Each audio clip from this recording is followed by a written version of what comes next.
We have a special guest today, Mr. Daniel Mesrobian. Everybody clap it up for Daniel Mesrobian. Thank you for being here, my man.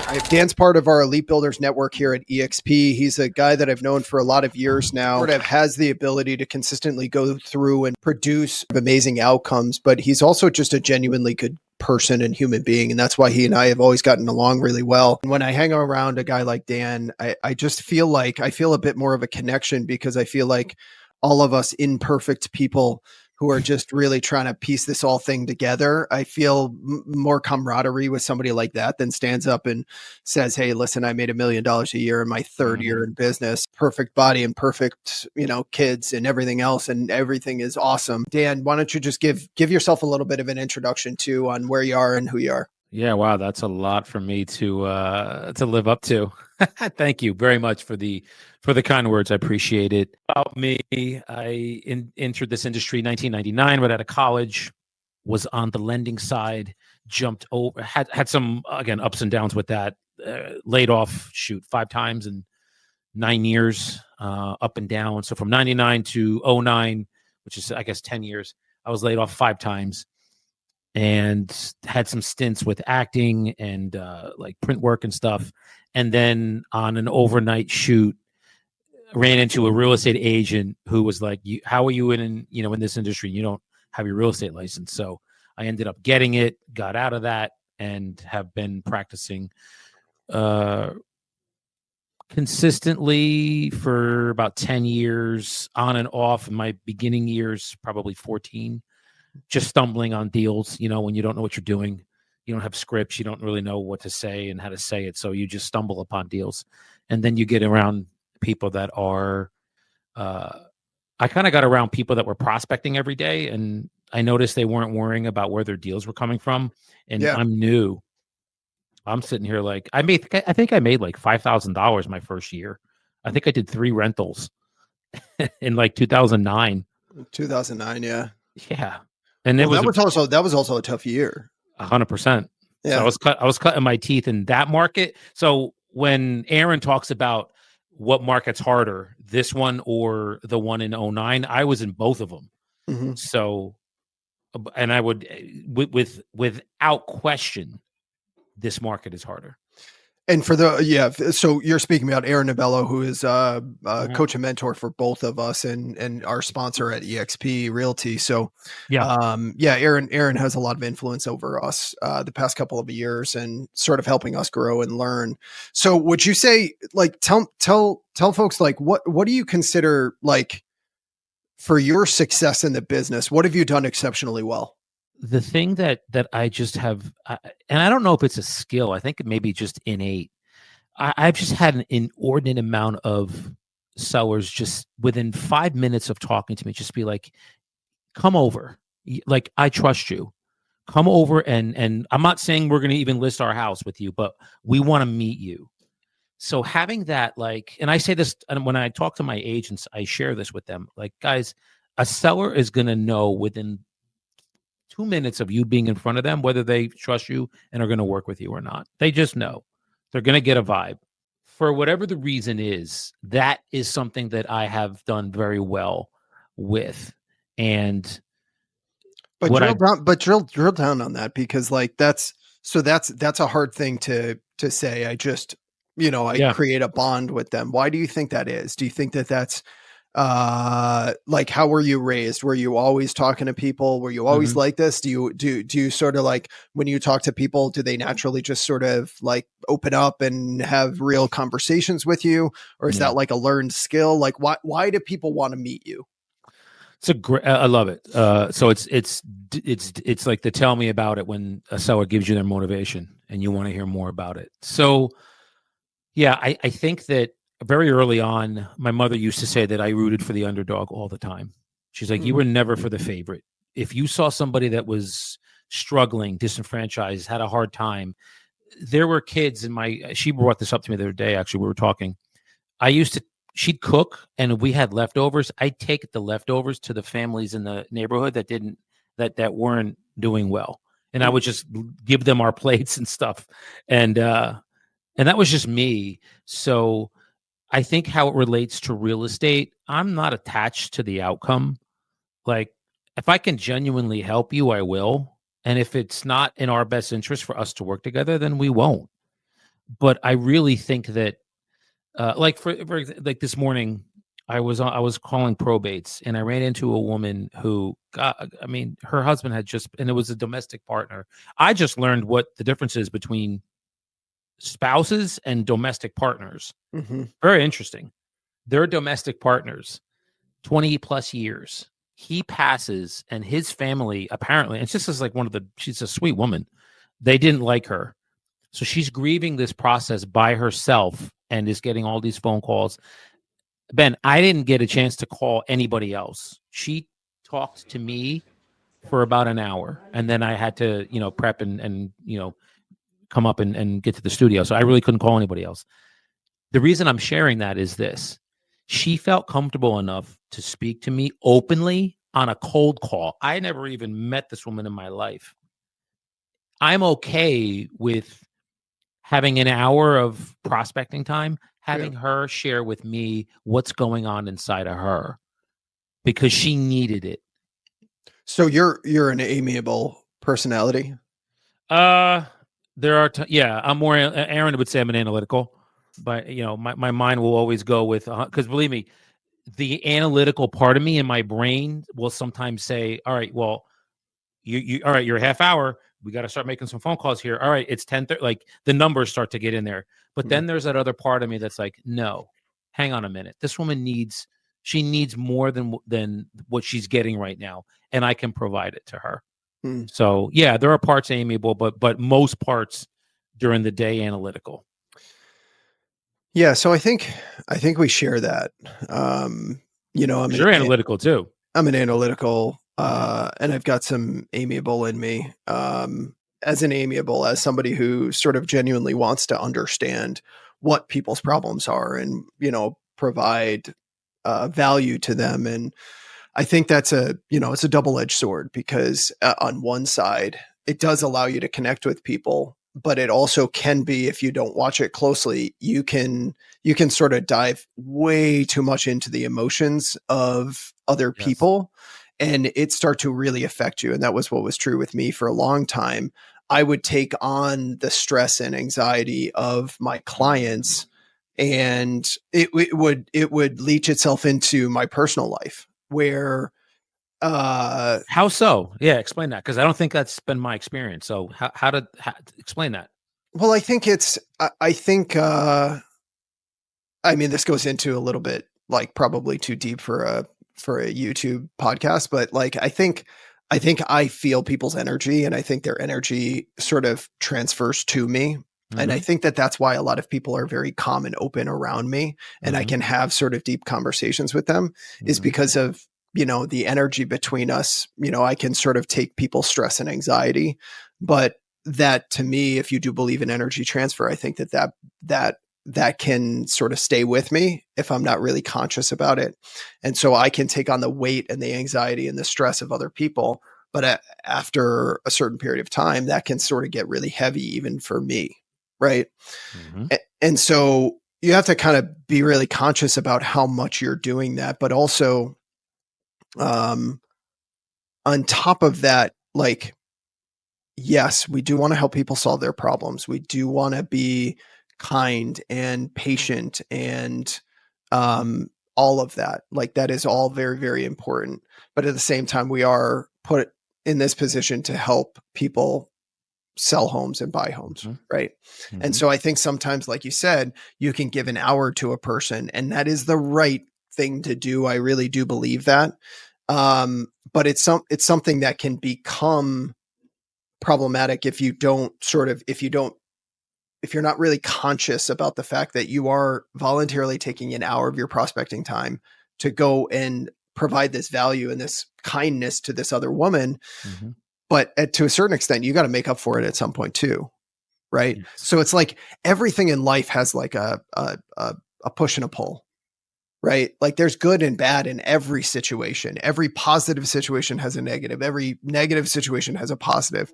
And so what we look at is we look at trying to sort of skate that line and understand that if you do understand that there's a push and pull with everything, I think you can sort of direct your intentions a little bit better. You're speaking of taking on people's energy.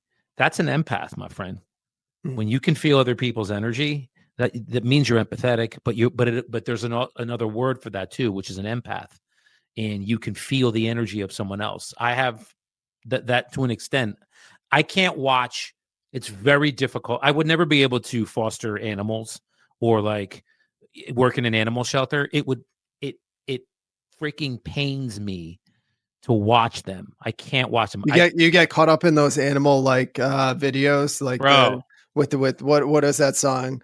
Through the arms of an angel. Yes. In the arms of the angel. Know that thing on the TV or whatever? Bro, I can't watch it. You're like, all right, here's my checkbook. Take all the money. I was in Bali and I saw all of these, like most of these things on IG are from like Bali and, countries like that aren't that wealthy. So they can't control it. It's just, it hits me here. So when you say like those things can affect you, they affect me too. And it's funny. I was doing some courses, and when you're in a listing presentation and you're an amiable and you're presenting to an amiable, be careful, because that conversation can go off the rails and off to another direction. The next thing you know, it's an hour and a half later. You haven't even talked about the property, and she's like, or he's like, "Oh, I got other agents. I gotta go." And you're like, "Whoa, what just happened here? I thought we were bonding." Mm-hmm. So you got to be careful with that. Yeah, amiable to amiable. You've got to drive the ship because they won't, right? Mm-hmm. So it's important. So yes. Yeah, man. Like, again, it's really great to have you. And again, I think this is what happens when you and I get together. We sort of just start talking, bro. and that's what I love about, spending time with you. But let's get into some value for some agents. So it's a crazy time right now. We're in the first week of April, 2025. And a lot of crazy stuff happening with tariffs and the economy. Interest rates are all over the place. Obviously inventory is low. There's a lot of uncertainty about what's going on. So give me, like, if you're talking to a past client right now and you're having a conversation with them, just kind of giving them an update on the market, give me an update on your market right now. Like, what are you telling folks is going on with the real estate market? So one of the things that I'm noticing is, and this is for any time really, but because of the uncertainty that's going on macroeconomically, we'll talk about stock market, our president, tariffs, all those good things. What we tend to do as humans when there's uncertainty is we tend to go like this and close up, and we close our wallets and we wait. And I think that that's what's happening right now. I have a couple buyers right now. They're ready. They're pre-qualified. They want to, they're ready to go. But each time they see the news, they'll call me and say, "Well, Dan, like, should we just wait?" And my answer is always, look, if you want to buy something, talk to the person who was in 2020, 2021, even 2022 that said, "I'm going to wait for the market to change." They're already 20% behind because the properties, if they bought them back at that time, are worth 20 to 25% more than they are now. So there's no sense to me to wait. If you have the need now, buy it. Just buy it. Yeah. With sellers, I'm sharing with them, look, guys, the spring market's upon us. Inventory's low in specific areas where I'm at.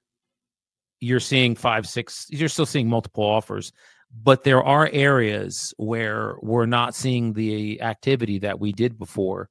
And I think personally, there's less buyers. I think the buyers have started to get a little tired, a little buyer fatigue, getting outbid. They're uncertain about the market. Let's just rent another year and see what's going on next year.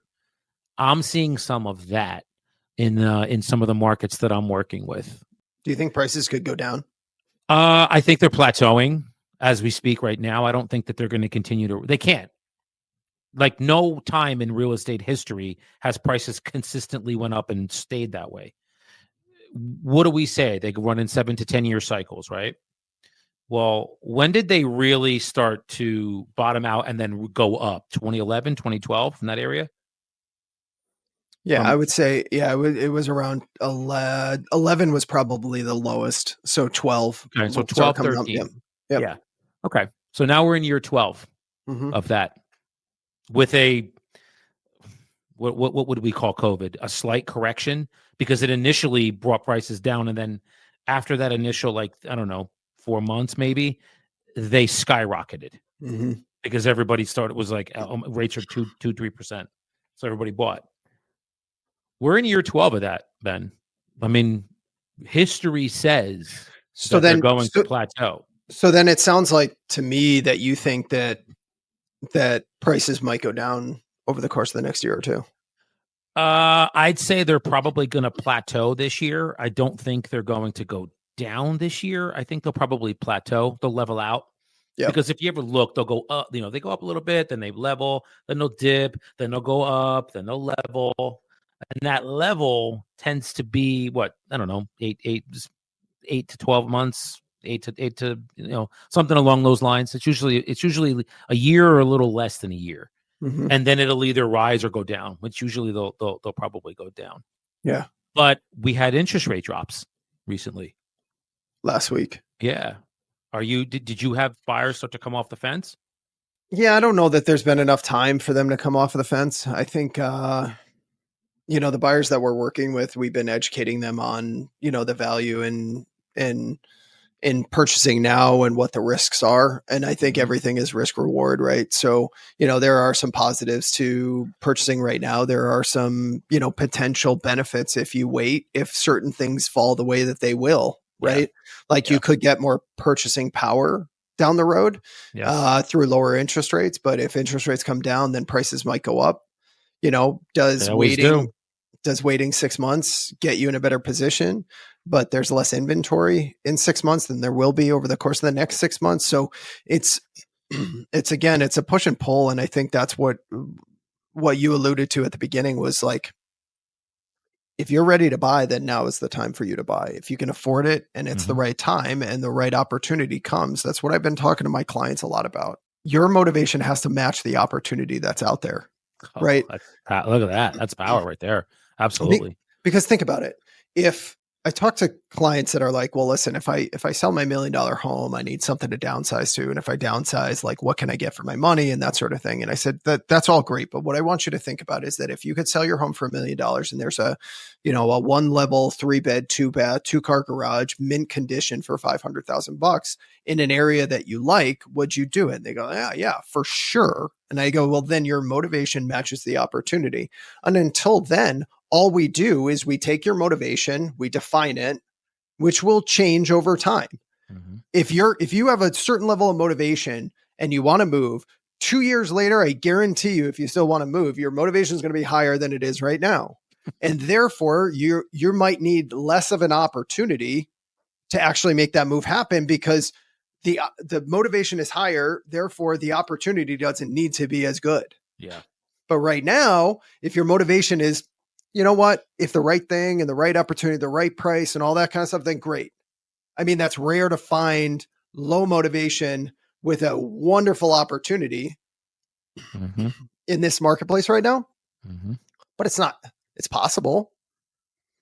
But as soon as you can find that motivation matches the opportunity, that's when we pull the trigger. And until then, we're just going to be on the sidelines. We're going to present the opportunities and we're going to figure out whether your motivation matches them. And if it does, great. If it doesn't, then we move on. So that's basically what we do every day. And so for us, I don't know how your market is. Expireds have not been, agents that are out there calling expireds. They're not bearing the fruit that they did.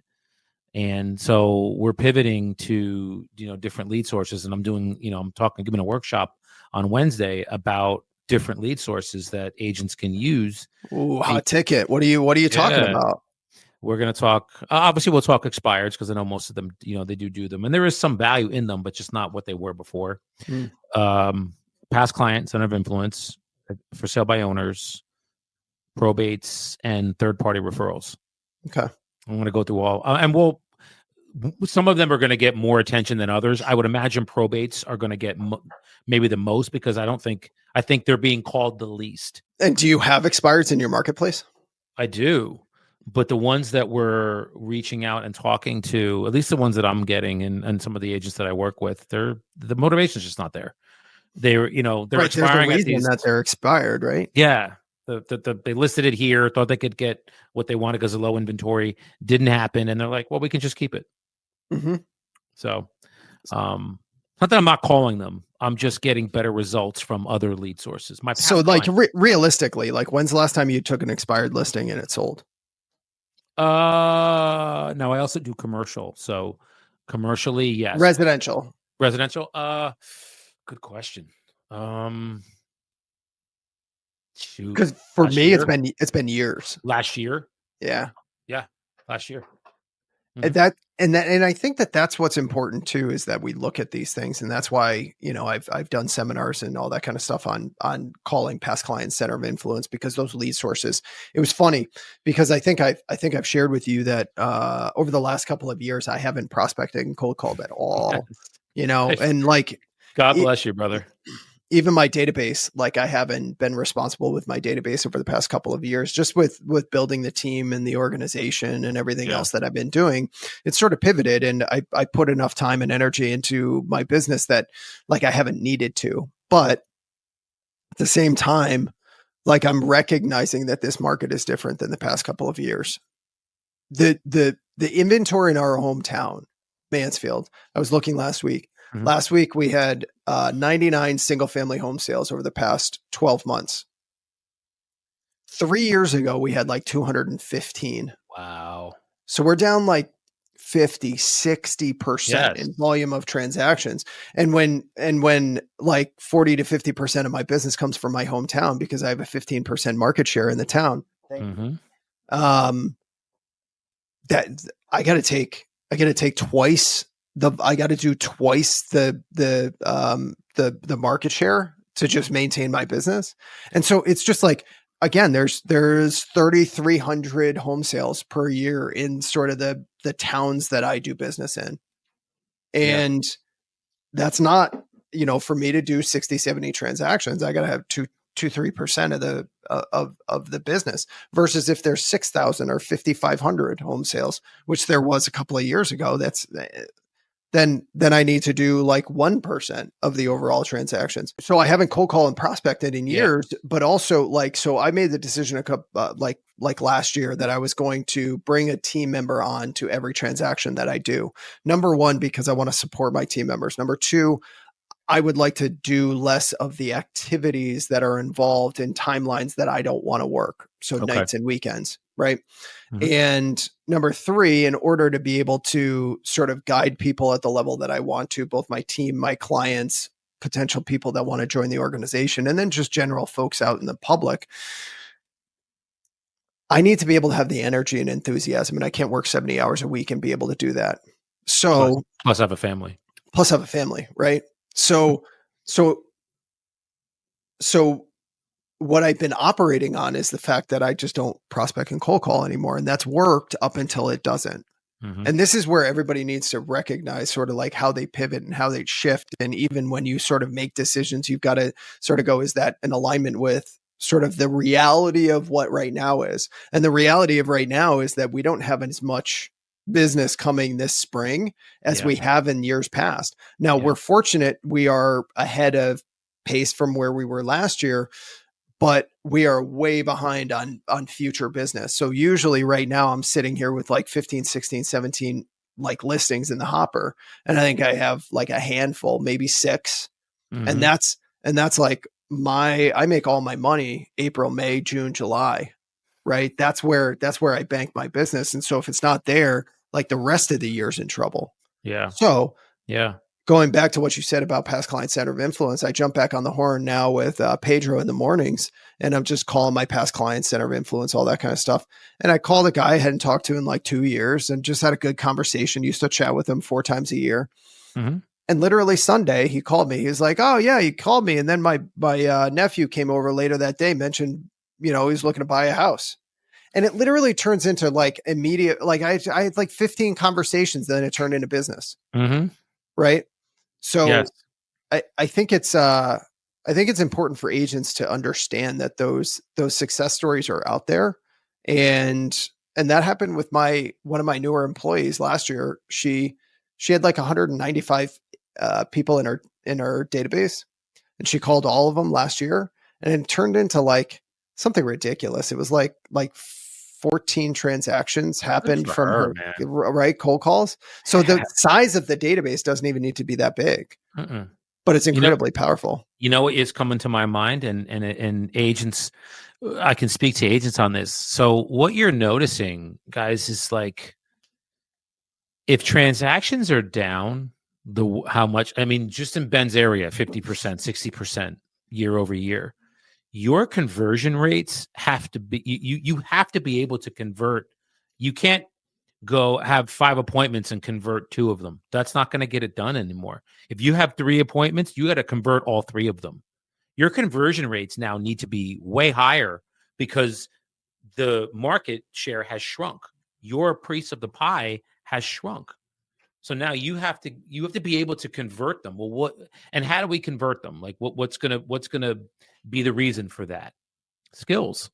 Knowing what to say and how to say it, which is what he gets on and role plays with his team. I run a role play group where we role play every day with other agents. Like this is what we do to like sharpen our skills. So when we do get these appointments, we can convert them.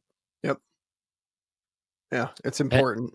Yeah. Well, it's either that, right? So my first coach in real estate was Kathy Anderson, and she was such a wonderful woman. And she used to say, I used to have the conversation like, does skill level matter more than sort of the numbers, like the volume? Yeah. And then she was like, both, Ben. And I was like, no, but do you want me to like work on my skills and get better at that? Or do you want me to call more people? And she's like, both matter, Ben. And I'm like, okay, but can you tell me one so that I can concentrate on one? And she goes, listen, it's all a conversation about quality and quantity, right? So yes, you want to have better quality of conversations, but you also have to have the quantity of conversations that match your skill level. Again, we're looking at the push and pull of everything, right? Yes. So if you're extraordinarily skilled at what you do and you take an 85%, listings taken to listing appointments, and you can talk to 75 people and get a listing appointment, then you don't need to make that many calls. Right. But if you're newer in the business, like Pedro's got to make 400 or 500 contacts to get an appointment. Yes. And then on those appointments, he's probably batting 25, 30%. Yeah. So he's got to have, 3,000 conversations to get a listing. Yes. Well, that's okay. All right. So let's set up your schedule so that we know that your number of contacts will match, what the reality of the situation is. And then we can formulate it. And then, mentally, right? So you're not frustrated if you have to have 2,000 conversations to get a listing and you're on contact number 400. Your expectations aren't, oh, I'm going to get a listing now. It's like, get to 2,000 and then have a conversation with me, because that's what we know is true. Yes. Right. Yeah. And I don't know what those numbers are for everybody, but I think that's where with consistency of prospecting and keeping your numbers and recording them, then you find out, then the reality of your situation. Yes. Yes. And for the agents out there that actually prospect every day, you really should be keeping track of how many people you talk to and the conversion rates if you are finding someone that needs help. Because again, we're looking for people that have what we call life events. Unfortunately, someone passes away, and maybe their job takes them to somewhere else. They live in a 2-bedroom when they have 2 kids and they're having another. Like those are situations where they have to move. They need to move and they have to move. So that's what we're doing. So are you still keeping your numbers? That's a great question. I know I'm telling everybody to do it. I'm like, I haven't kept them as closely as I used to in the past. It's okay. You can be honest. You don't need to. I haven't. Listen, I think sometimes people need to understand that if you you're not going to get into this business and all of a sudden not be able to call your database and not track your numbers like Dan and I have just expressed that we don't do, but we're telling you to do. Yes. Listen, you haven't. Look at my face. You have not earned that right. If you want to earn that right, go right ahead. Go earn the right, and then you can do what you want. Now, I'm not saying that Dan will be more more knowledgeable and therefore have a better idea and have more success if he tracked his numbers. No uncertainty. Mm-hmm. If I prospected my database, I know that not prospecting my database the past couple of years has probably cost me close to $1 million. It's a big Easy. statement. It's a big statement right there for all Easy. you listening. Imagine you're someone listening and they hear you say that. Guys, it's 2 hours, real. 2 hours a day, 4 to 5 days a week. I've left $1 million on the table, like profit, $1 million guaranteed. Yep. But listen, at the time, I was doing things that were sort of, I made a conscious decision. This wasn't unconscious either. This wasn't like, hey, listen, I need the money and I'm going to not do it because I don't really feel like doing it. And I want to sleep in and sit around my pool and all that kind of shit. No, it was, listen, I have a particular direction that I'm going and I need to work mentally and emotionally on who I am as a person and figure out what's important to me. And the cost of that might be $250,000 a year. Might Yeah. cost me $500,000 a year in lost Mm. business, but I made a conscious decision that that was worth more time. That was worth my time and the money that it would have cost me. Yes. Right. And so as long as you're conscious about it, that's okay. Well, you just said something, and you've talked about this in the past, and it's really made me think a lot about myself and leadership. And you said working on myself, who I want to be, like mentally and emotionally and spiritually, because you've said in the past, and again, I took a step back when you said it and really like let that marinate in my mind and in my body and in my soul. Some of us might not, like, you're a leader, you lead your team, you have agents that you're leading. Same here with me. But sometimes when you are put into that role, you're not ready. Mm-hmm. Who you are become, like, I have to become the person that my team is going to respect, respond to, look at as credible, doing the things that elite, like saying the things, doing the things, just being the person that a leader is. And I don't know that I was that, and I don't know that I even am that now. It's like a work in progress for me.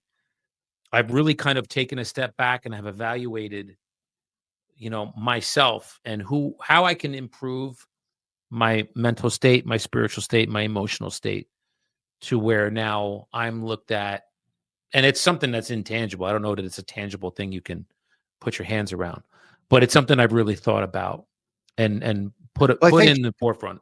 Yeah. And I think for me, it's more of a mindset than, like you said, than like a tangible, tactical sort of evaluation.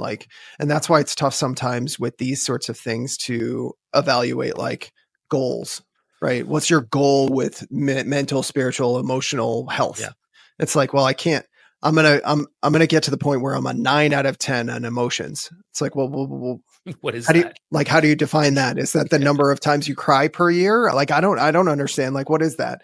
Yep. And so I appreciate you saying that, because I think that has been the biggest sort of realization or epiphany over the past couple of years is that I think that if you're purposeful and intentional about improving who you are and understanding that this is a process, that there's not a winning in my mind with development.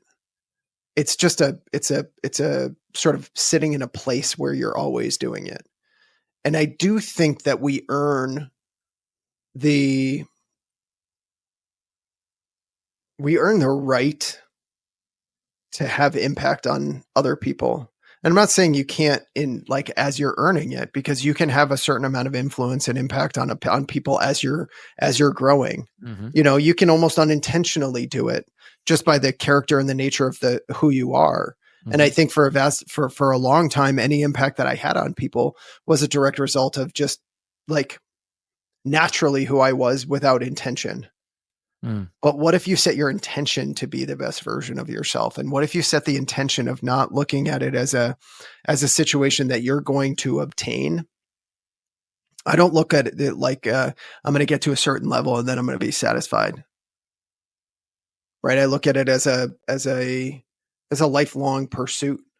and an enjoyable one at that.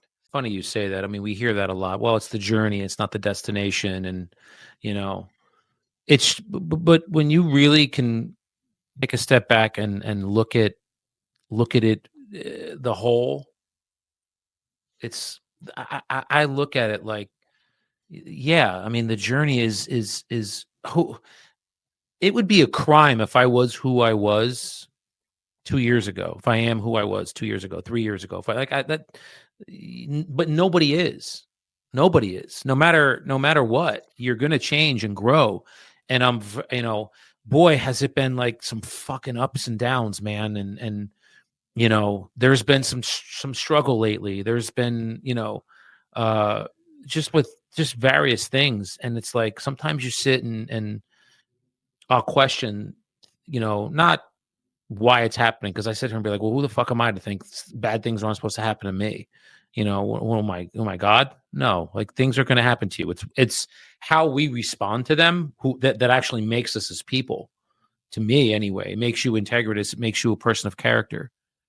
To see, yeah, you know, when all is well and things are great and you're rolling in money and your relationships are great, that's great, and it's a great place to be. But I'm not going to say growth is minimal. It's easier to grow that way.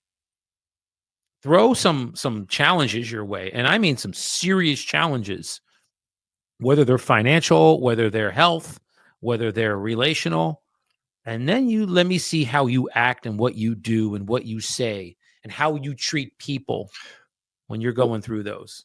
I would argue that you could grow faster during challenges than you could during good times, but you can also like sort of slide faster during those times too, right? Yes. So it's like if you look at it, what comes up in my head is like a runner. Like when times are good, you're just kind of sauntering around and you're like walking casually and you're like, this is good, man. Things are awesome. And even if you're walking in that right direction towards growth, it's like, yeah, things are good. Right. And when things are harrowed and frantic and all that kind of stuff, you're like sprinting. You're like almost out of breath. Right. Right. Now, you could either be running in the wrong direction or running in the right direction and sprinting in that direction. So it's like you can get further away from who you are, or like you can go down a bad path pretty darn quickly. But also if you use that as power, if you recognize the opportunity that you're given in that moment, which is really hard to do. Like I'm not suggesting that it's not extremely hard to do. It's not, but it's also about sort of having the people in your life. And Aaron talks about this too, where an advocate is somebody that tells you what you need to hear. A friend is going to tell you what you want to hear. Right. So if you have enough advocates around you, if you have enough people going, hey, Dan, you're running the wrong way, bro. You got to run this way. I don't care if you run. I'll run with you right now. I'll hang out. We'll run. I'll sprint. But you got to go this way. You can't go that way. And that's what it's all about. Right. To me, it is. Yeah. I mean, you said it. I think the single most pivotal / powerful thing for me has been proximity to the right people. Because, I mean, I grew up very lower middle class. My father did not make a lot of money. He worked for the state as a bank examiner. But when you work for the government, you're going to sacrifice money for security, phenomenal benefits, and you always have a job. But you're not going to, you're not in the private sector, so you're not going to be making, boku bucks. So I didn't have a lot when I was younger. And even in, after college, you're still like, it's hard to break out of classes of like income classes, because you're still around the people that are in your orbit. So like for me, I grew up in a town that's very blue collar. It was, electricians, plumbers, masons, contractors, and it was all blue collar work. And now, I mean, geez, you get one of those careers now, you'll be a millionaire in 5 years, because none of these kids want to do it, because they all want to be YouTubers and things like that. So to have a skill with your hands now, I mean, are you kidding? Bro, you sound like such an old pro. YouTubers or something like that. Meanwhile, we're streaming this on YouTube, wanting to be YouTubers, right? Like, but it's true. Think about this, guys. And I was looking at statistics. So the baby boomer generation, they're all mostly retiring. Their average age is 65. They're not going to be working much longer. That generation is most of the blue collar that we have is that generation. They're not being replaced at the same level. So if you ever notice when you're an agent, you're trying to get a plumber to your listing, an electrician to your listing, a contractor there, you can't because they're so overbooked, they don't have time. Well, That's where the money is to me. I think Mike Rowe said something like for every 2 tradesmen that retire, there's only one that's getting into the trade. Is that right? I didn't know that. Wow. I think that was if I misquoted that, that's wrong, but I believe Mike Rowe said that. But yeah, it's interesting. It is. So I share that to say that's how I grew up. So to like, could you get an average job and make average money and take your one vacation a year and, live okay and trade time for money? Yeah, I could do that. And one of my biggest battles to this day has been complacency because I know that that's an option. So for me, because I have skills in lending too, I can always get a job doing like sitting behind a desk, underwriting files. I have that skill. I could do that all day long, but I don't want to do that. But I know that it's an option. And I know that when you're like, all right, I didn't grow up to where I'm in complete poverty. So the drive to get out of that is like, that wasn't here. I just went to college because my dad's like, you just got to go to college. And what else are you going to do? You don't have anything else to do. So I went to school and then stumbled into lending. So that like innate drive to like get out of these undescribable situations, I didn't have that.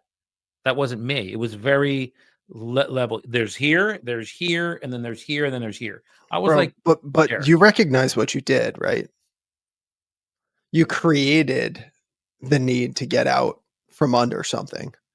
Like you almost had created a situation, because I know a lot of your backstory. So like you create an issue that then you can go out and solve.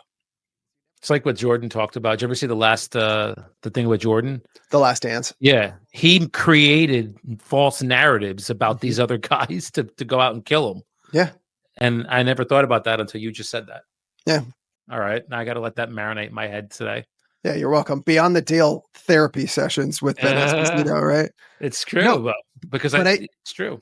Going back to proximity, though, like I think what's important for people to understand is you never know when you're going to need proximity, right? Like I think people always they don't recognize it, because if they're not in proximity to the right people, they can't possibly understand when the value is going to come from the proximity, right? Like how many times have we been either with one another or in Aaron's presence or in these situations with other powerful people where we're like, oh shit.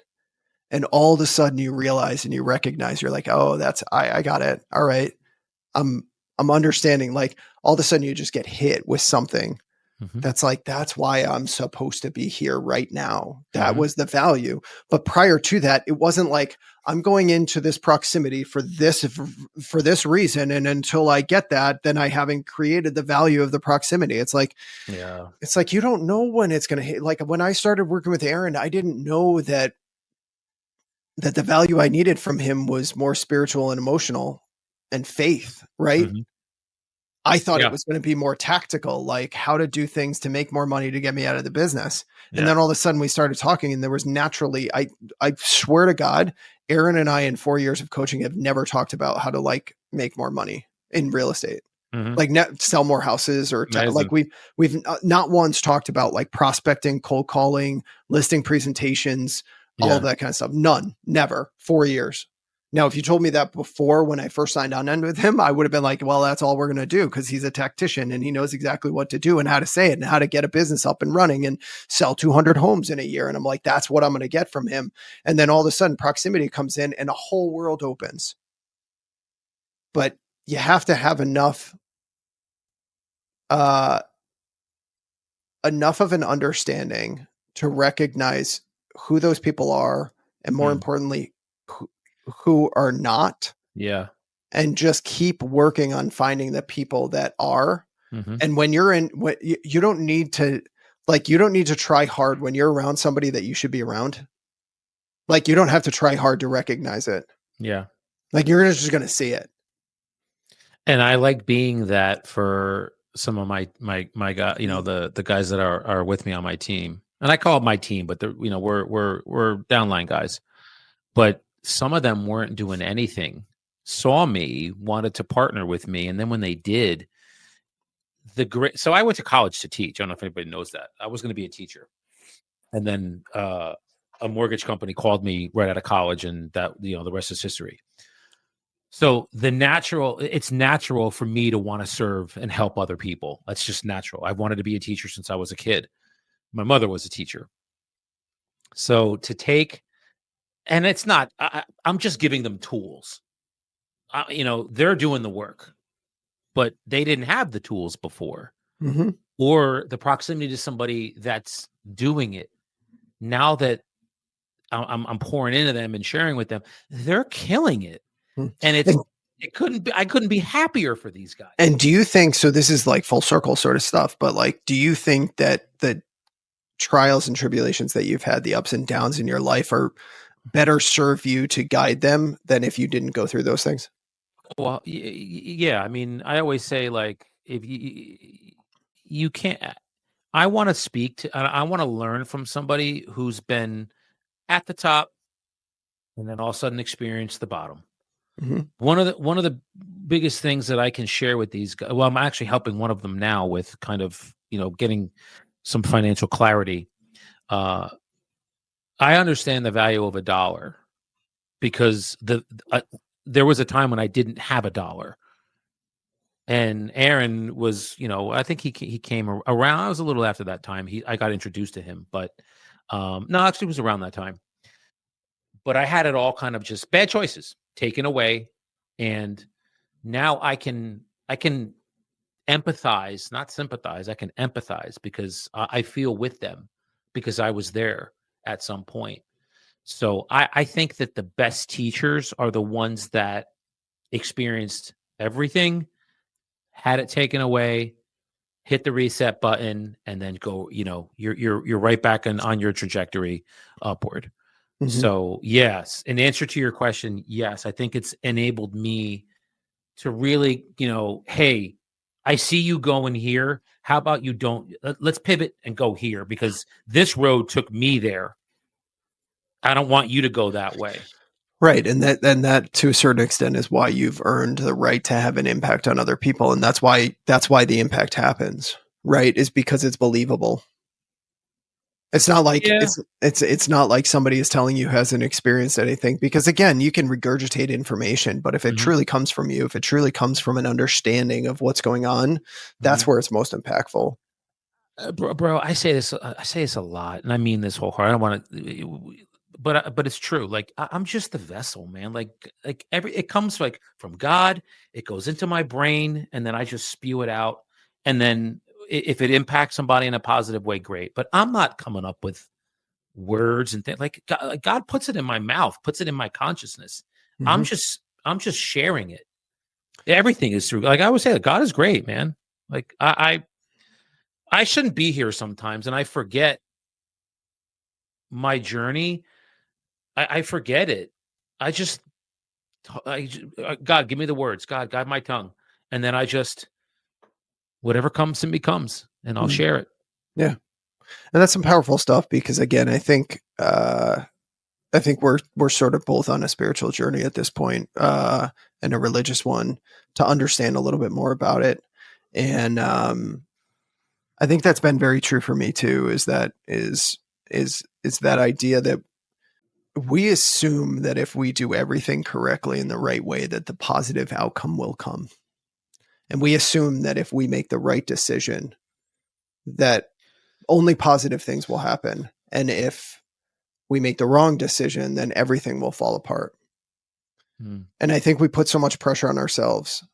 And instead of trying to let go and say that the outcomes are going to be the outcomes. The only thing that I have a control over is what my actions are, Yep. and release some of that sort of control that we are sort of feel like we have to have, and sort of let go.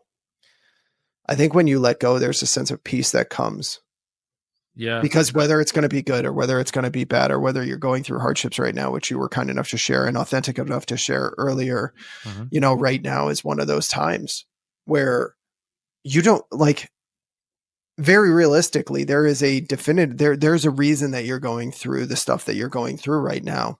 And perhaps it's because in order for you to be able to have an impact on some group of humans, or have the impact that you want, you have to experience something like this in order to be in a position and earn the right, or go through this stuff to be able to talk authentically about it. And so Mhm. that's where I say there's beauty in everything. Mhm. Like, even in the hardest times, we had a friend who lost somebody recently, and it really is terrible. But every time that I sort of prayed and thought about it, I had said to myself, allow this to be an opportunity for everybody there to understand the beauty of life and to connect with one another. And they give us opportunities. Every hardship gives us an opportunity to look at the beauty of why that happened. Yeah. And I'm not trying to justify why things happen. I'm just trying to point out that in every situation, there is an opportunity for growth. And maybe growth is the only beauty in that. The hardest part that I find is, yes, there is growth in everything, but damn it, when you're going through it, boy, is that hard to see. You just want what is going on to end. I just Mhm. want this over so I can get things back to the way they were before the strife and struggle came. Mhm. And I think for me, you mentioned control, and as an analytical, that's one of the things that we love to have is Mhm. control. We ask 100 questions because in our brains we're trying to mitigate something 2 feet down the road. All right, well, let me just get rid of that's coming up. Like, let me figure out how to deal with that, and then this, and then so you want to have everything laid out. And I think that part of what's happening is an unraveling of all of that internally, and it's I'm I pray every morning, and shoot, man, God and I have. I mean, shit, he doesn't know anything. There's not anything he doesn't know about me. I talk to him constantly during the day, and what's interesting is God usually doesn't talk first. Like, we have to talk to God, and then God will respond to us. Mhm. I don't ever find God talking to me before, unless I'm putting something to him. And that's why I talk to him constantly during the day, constantly praying. I told this woman this morning, I said, I'm just sending you just real healthy thoughts of strength and courage. And she said, do you know my domestic partner passed away in September and no one said that to me? Mm. You're the first person that said that. Yeah. So it's like, yes, do I want what's happening to kind of, be done? Of course. But I don't pray that. I just pray, God, give me the strength to get through today. Give me the strength and the courage and the ability and the character to affect people's lives in the way that I can, and in a positive and healthy manner.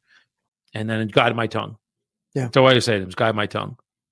Yep. Because I always want to speak words of kindness, words of joy, words of love to other people. I don't ever want to be unkind because of something that I'm going through makes me react in a negative way. Because I'll tell you this: does being positive work 100% of the time?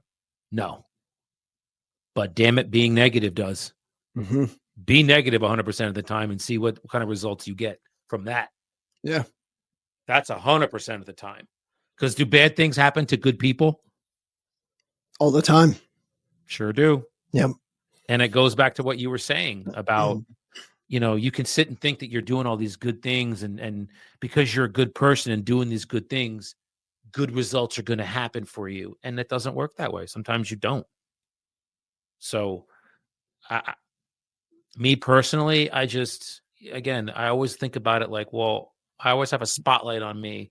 And now I always think about my father because he passed away, a year and a half ago. And I see it like I really needed help the other day. I just was like in such a place, and I prayed to my dad. And don't you know, like I woke up at like 3:45 in the morning, like crying, bro. He was in like my dream there. We hugged, told me he loved me. Like it was there. Mm-hmm. So I'm just so grateful that I can pull and call upon those kinds of things when I need it. So I know that I'm not alone. My dad's got my back. God's got my back. I got the greatest thing ever, the greatest entity ever behind me, which is God. Yeah. So nothing that nothing that I'm going through will ever be too much for me. I'll battle till the day that I'm not here anymore. And so yeah, for those of you, any of you out there that are going through something currently, like know that there are people out there and entities, your creator that is out there that will be with you. If Well, I you think don't. it's, yeah, and I think what could potentially be impactful for some folks that potentially look at the two of us, with I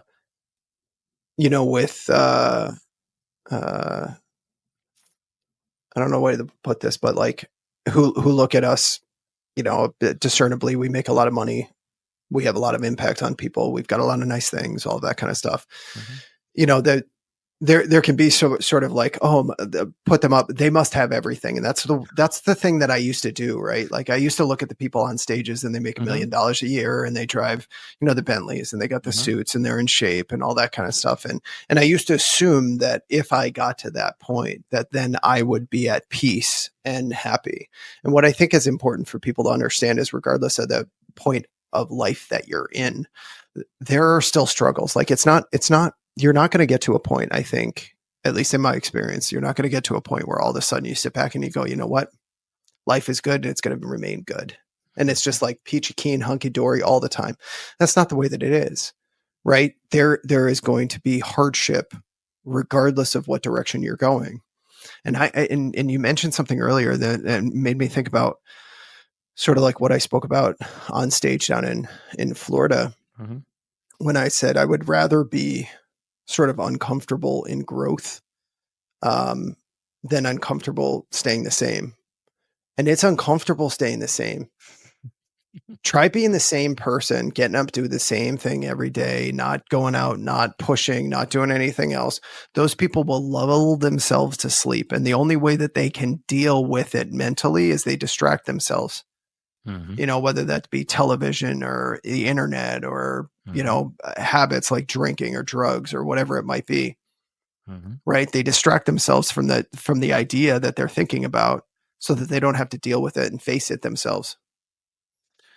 And so again, it's proximity. You never know when those things are going to need to be pointed out. For somebody like you, all this hardship where you had that difficult moment, like, let's assume that all that hardship goes away and you're not actually sort of in that moment where you're so overwhelmed and you pray to God and you ask him and you ask your father to kind of give you support and help. If you're not in that situation, then you don't ask for that help and support. Your father doesn't come and visit you and you don't have the experience where now you're just even that much more resolute in the understanding that you're not alone, right? If you never get to that point, then you don't ask for that. And if you're not asking for that, you don't receive it. And if you don't receive it, then it doesn't fill you. Right. So it's like, yes, hardship sucks. And I'm not making it so that like, oh, all you got to do is think positively and then everything will be fine. That's not, I'm not suggesting that that's true. I wish it was. But what I'm saying is that if you have the understanding in the moment and you can recognize it, or have somebody that you're in proximity to, whether it be Aaron, whether it be me, whether it be somebody else, slap you upside the head and say, hey, just giving you perspective. I'm not saying that it's not hard, but here's some perspective. Yes. Here's the beauty of something that is happening right now as a result of the hardship that you're going through. And also understand the beauty of the hardship that you're going through has compounding effects for your impact on other people down the road. It's not meant to make it easy, but it is meant to sort of give you the perspective about why it might be valuable. Yeah. And hopefully with that realization, it just takes some of that weight off. Nothing is the great thing about life is it's temporary. Everything is temporary. Nothing is permanent. Situations, relationships, they're always they're ever changing. Everything is ever changing. And I think one of the and if I could relate this to real estate, I'll try. But I think for me, one of the things that uh, I've had the most challenge with is again we go back to that kind of letting go, and then at the same time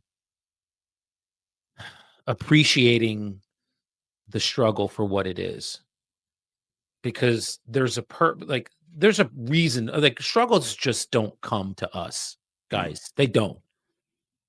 They come to us for reasons, and usually it's reasons of growth. Ben spoke, and this is really great that you said it. Like you don't want to be like this. You don't want to be like just the same person. Like that's mastery is a lot of mastering something is living on that plateau. Mm. You're going to have these little spurts of growth. And I read, Aaron got me to read the book Mastery, and when I was, this was 8 years ago, I read it in 2018, 2017. Growth is like tiny spurts, but we as humans always think that it's supposed to be like that, like this, and it doesn't go that way. It'll go like this. Then you're like this for a long time, Mm-hmm. a long time. But that's where the most growth is right there. And then you're going to dip, and then you're going to go back up again.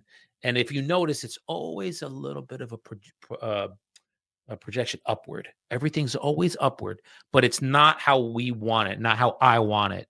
And I fought this for so long. Aaron and I would have calls, and it'd be like, I don't know, man. Like this thing ain't working, bro. Like I don't know. He's like, come on, bro. You know what you need to do. You're on the plateau right now. Appreciate it.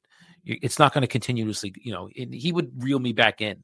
Yeah. And now what's happening is, and it's funny, you said you and him haven't really ever talked about like finances for the first probably 4 years of my time with him. That's all we talked about because that was such a shit show.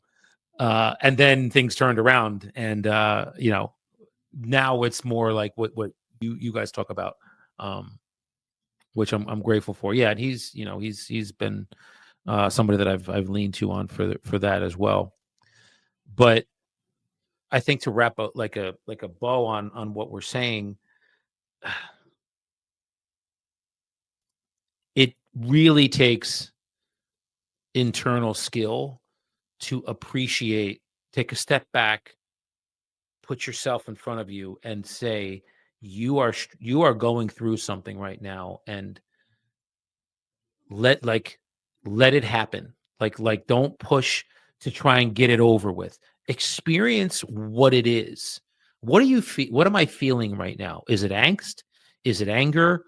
Is it frustration? Is it jealousy? Is it envy? Is it love? Is it happiness? Is it joy? Is it whatever it is? That's the gamut of human emotions. And now that I'm at, like, I don't know if you knew, like I went to my property in the Smokies like 4 weeks ago. Like I just had to get the hell out of here. It wasn't rented. And I just looked at it on a Sunday and was like, I'm going. And I drove 8 hours or 9 hours to get there. And I was there for a week.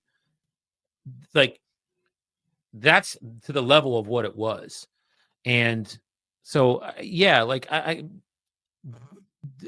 are we successful? Yes. But do we have real problems? Yeah, I do. I can't speak for you, but I have real problems, guys. And I have people that I go to and ways of me kind of dealing with them. Well, I think that's the important part of what Dan is talking about too, is that like we can try to ask ourselves that question and be enlightened enough to sort of stop in the moment and recognize like the reality of what's going on and all of that kind of stuff. But you are way more likely to be able to see other people for what's going on than for you to do it like respect of, to yourself. Right. So like, that's where people like me and people like Aaron, people like you and people like Aaron for me, right, are able to give me that perspective. The people that are in my life where they can point out the things that I just can't see. Mm. And that's why proximity is so important. And when you never, you don't realize what you're going to need, but when those people are in your life, they're there for a reason. Yeah. And I think it's really powerful. So I think I don't even know what we would sort of label this podcast as, but I don't know. But Like, I think, I was just going to say, just to piggyback on that real quick, you don't know because you're in it. Like, I'm in it. So I can't see things that you, as my good friend, would see on the outside looking in. Right. I can't because I'm literally in it. It's like someone in a relationship that they shouldn't be in. They don't see it, but everybody else on the outside does. Yeah. Because we're on the outside looking in and can see it subjectively or objectively. Objectively, yeah. Yeah. Yep. Yeah, it's crazy, but that's the value of proximity and the value of just having good people in your life, and you don't have to try real hard to recognize it when they're there, but you have to try really hard to make sure that you find those people, and you're continuously putting yourself in uncomfortable positions. And the easiest way to find those people is to be authentic and to be vulnerable.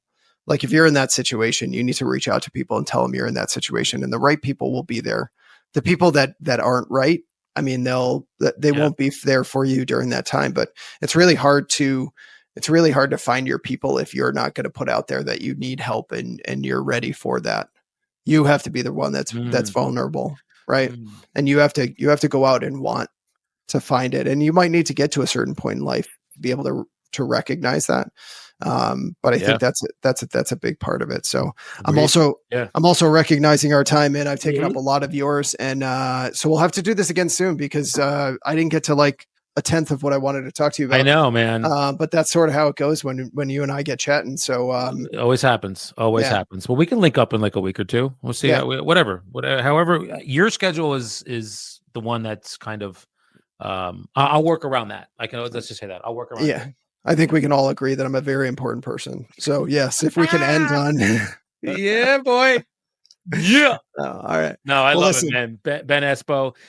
Let me just say first and foremost, I can't tell you how grateful I am that you kind of came into my orbit.